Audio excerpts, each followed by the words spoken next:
Hey y'all, this is Stephanie with Sugar Glam, and today I'm going to take you through the creative process of making this shark cookie.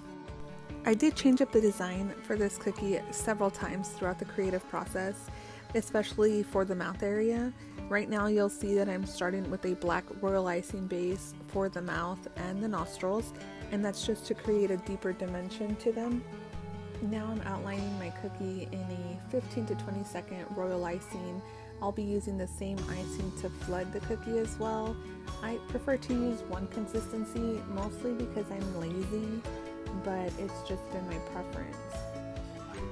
And then I'm flooding in the bottom portion of the shark as well with a 15 to 20 second consistency white royal icing. Now my husband is a big shark fan. He is obsessed. And he pointed out to me that I should not have outlined the bottom of the shark in gray. It should have been all white, because everyone knows that great white sharks have an all white bottom. So later in the video, you'll see me flood over this layer of icing with the correct color. So all white on the bottom, all gray on the top. Now I'm flooding in the mouth with a red royal icing. And I was focusing on the center with the hopes of creating the gums in that area, and then on the side pockets that I left open, I was hoping to create the gills from the inside.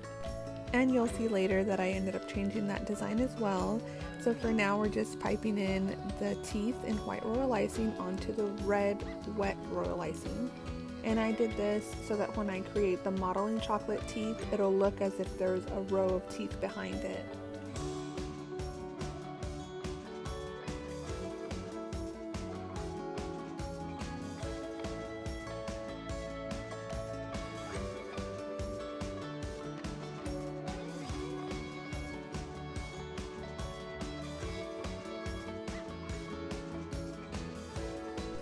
Once my cookie had crusted, my husband came over to see what I was working on and pointed out the color discrepancy.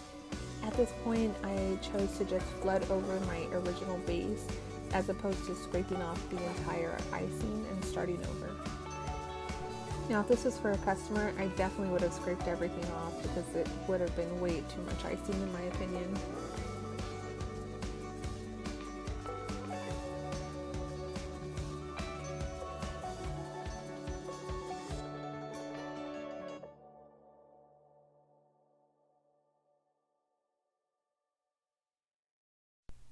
I decided to use modeling chocolate to create more dimension for the gums and the gills. I just thought it would be a really cool technique to use. I've never done it before, but I have seen Timbo Sullivan, shout out Timbo, use this technique before, and his cookies are amazing. So I thought I'd give it a try, and I had a lot of fun with it. It was very easy to work with, very easy to add a lot of detail, and then it was just as easy to paint it with airbrush color or a little bit of gel color and vodka.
I did learn that airbrush color on its own doesn't paint very well on modeling chocolate.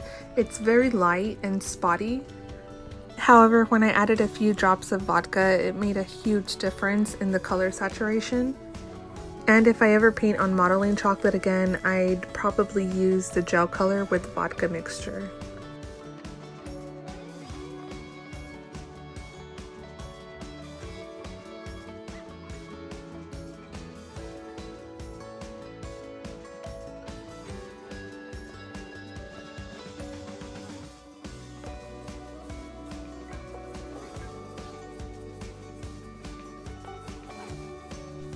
Instead of editing out the parts of the video that I didn't like or that I changed on the cookie, I decided to just leave them. I wanted you all to see the whole creative process, how the design changed along the way, because I didn't have a guide when I was working on this.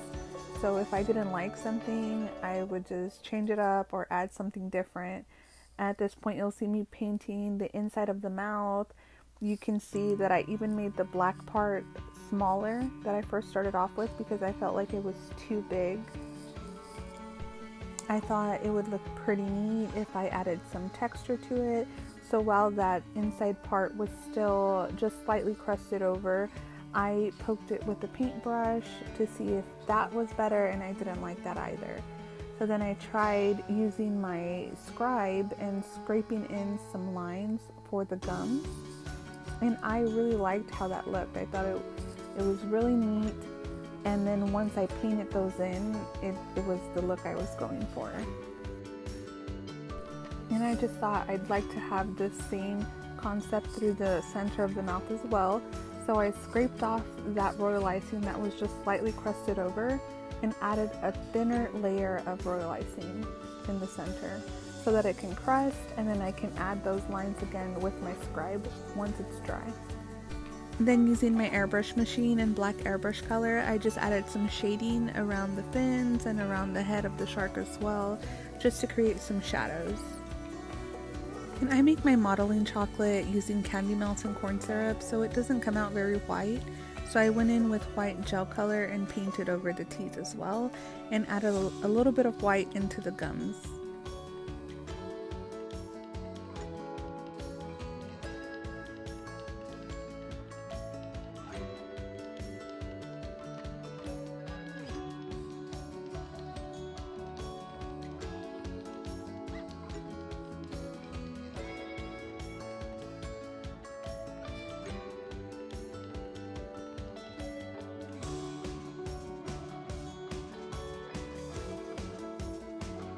Since I wanted this to look as 3D as possible, I'm darkening the areas behind the teeth and the deepest parts of the mouth with some black airbrush color. Here I'm using some pink petal dust to add some shading to the white part of the shark. And then my husband also advised me to add some black dots, which are the shark's electroreceptors. Learned something new. That was very interesting. And then I added a glaze to the eyes and the mouth to give it that shiny look. And I didn't have confectioner's glaze on hand, so I just used a 50-50 mix of corn syrup and Everclear vodka, and that works just as great. Considering that I didn't have a plan for this cookie and I just kind of designed it along the way, I really love how it turned out. I hope you guys do too. Please let me know if you'd like to see more videos like this. Comment down below if you have any questions, and I'll do my best to get back to you guys. Thank you for watching.